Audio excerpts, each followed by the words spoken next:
Welcome to Crime Cast. Are you guys intrigued by the secrets that lurk inside real crime stories? Do you find yourself captivated by the dark and mysterious realm of criminal minds? If that's the case, be ready to fulfill your curiosity. This is the video you've been looking forward to. With the dark side of celebrities, we revealed the terrifying cases of 4 terrible true crime stories in today's cast. Prepare to be disturbed by 4 disturbing true crime cases. The dark side of celebrity. These are the cases that expose the terrible nature that lurks in society's shadows and also reveals the dark sides of celebrities. Are you prepared to face the creatures that previously hid in plain sight? These are the horror and resilience stories that are going to haunt your nightmares. Let's get started right away. Our first disturbing case is the murder of Sharon Tate. For a long time, Hollywood and the rest of America have been terrified by the Manson family's heinous murder of actress Sharon Tate while she was more than 8 months pregnant. On the night of August 8, 1969, Tate was at home with friends Wojciech Frykowski, Abigail Folger, and renowned hairdresser Jay Sebring. Her husband, filmmaker Roman Polanski, was working on a project outside of the nation. The couple was renting a luxury property in Los Angeles' Benedict Canyon neighborhood at the time, which would subsequently become the location of the horrible murders. The infamous cult leader, Charles Manson, directed a couple of his loyal followers to break into the house to kill everyone inside, as gruesomely as you can. As soon as the cult members entered the estate, they killed 18-year-old Stephen Parent, who was visiting the estate's caretaker. They then proceeded inside, their sights set on the residents. They gathered the 4 people and bound them in the living room. Sebring complained, stating that Tate, who was 8 months pregnant at the time, was being severely tortured. But instead, he received a gunshot in the chest, a foot in the face, and knife after knife smashed into his body until he died. Folger and Frykowski were able to break free from the restraints and try to leave. The attempt to leave proved futile. The assassins chased them and brutally stabbed those dozens of times. Tate pleaded with their captors to release her, but the Manson family remained unfazed, stabbed her, and left pig in her blood. Manson's motivation for the attacks was the home itself. Manson sought retribution against the previous tenant, music producer Terry Melcher, who had refused him a record deal. By the end of the year, all of the attacks from that night, as well as Manson himself, had been caught. They were condemned to life in prison after receiving the death penalty. Every request for freedom has been denied. He was denied parole 12 times and finally, having never gotten out of prison, died of cardiac arrest on November 19, 2017 at a Bakersfield, California hospital. Let's move on to our second crime case, Dorothy Stratton's criminal case. Dorothy Stratton met Paul Snyder while she was an ordinary 18-year-old girl working at a Dairy Queen in British Columbia, Canada. He wooed her with lovely words and promised her she'd be a celebrity. Snyder urged Stratton to pursue modeling and even convinced her to travel to Los Angeles for the 25th anniversary Great Playmate Hunt. Snyder grabbed her and wanted to profit from her. Hugh Hefner saw Stratton's talent and thought she would become the next Marilyn Monroe.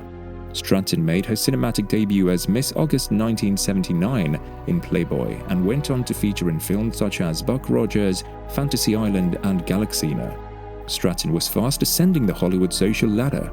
Stratton, a budding goddess of the new decade, fell in love with director Peter Bogdanovich while filming. Snyder hired a private investigator and she confessed to her husband, claiming a divorce. Snyder, once Stratton quit, developed an interest in weapons and hunting, purchasing a 12-gauge shotgun, taking shooting classes and whispering Playboy's policy not to post naked photographs of deceased women. On August 14, 1980, Stratton paid Snyder a visit at his home to arrange a property arrangement she had initially promised him in the divorce. Snyder, on the other hand, would make use of their alone time to make his move. Snyder killed Stratton by shooting her in the eye with a 12-gauge shotgun. After raping a deceased wife's body, he turned the shotgun on himself. Stratton was once destined to be the Hollywood's next major stars, but her name will be eternally associated with the infamous murder. The Black Dahlia's murder is a third case on this list of the disturbing true crime cases with the dark side of celebrity. Elizabeth Short, also referred to as the Black Dahlia, was an ambitious actress who sought celebrity above everything else.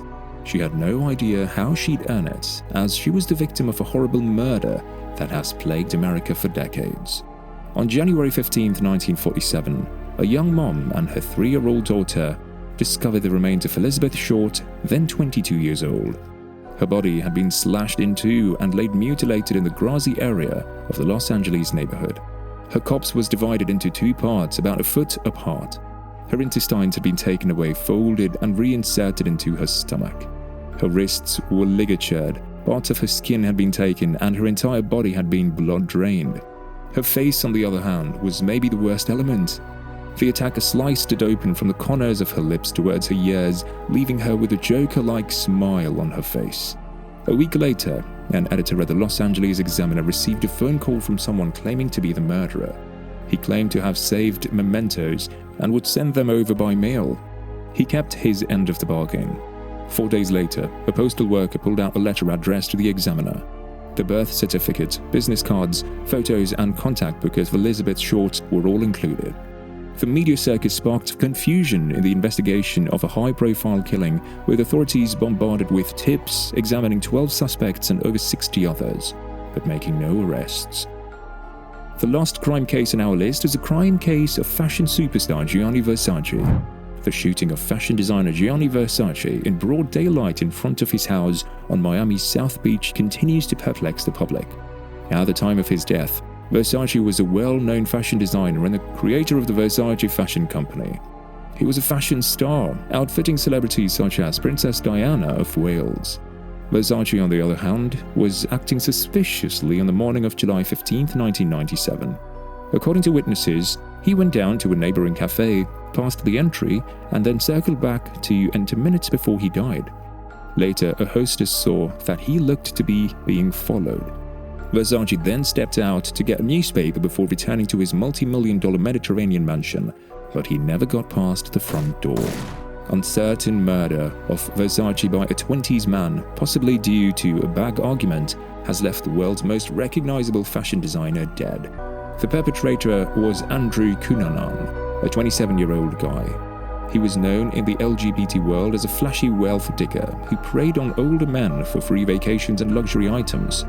Many others, however, referred to Cunanan as insane. Cunanan murdered 4 other men throughout the country in the 3 months preceding Versace's murder, placing him on the FBI's most wanted list. Cunanan denied responsibility for Versace's murder and left no message after his suicide on a Miami houseboat. Thanks for watching. We hope this video has brought you valuable insights and information, so don't forget to like, comment, share, subscribe, and click the bell icon.